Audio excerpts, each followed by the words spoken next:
Hello po mga pingpongers, magandang araw po sa ating lahat. Meron na naman po tayong raketa na ipapaship po papuntang Lipa, Batangas. At ang rocket setup na ito po ay, ang blade niya is ito pong RX-Ton 1 carbon blade. And ang kanyang red rubber is ito pong RX-Ton 1 or low-K RX-Ton 1 na rubber. Ang kanyang black rubber naman po is ito pong Yinhe Mercury 2. Ito yung bagong design ni Yinhe Mercury 2 na sa black rubbers na po.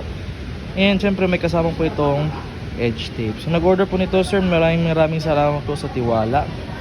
Ipapaship na po namin today ang inyong raketa. And sa mga gusto pong mag-inquire, magpa-set up or magpa-build up ng raketa, just message us directly on our Facebook page, Pingpong Polomolok. And please subscribe to our YouTube channel.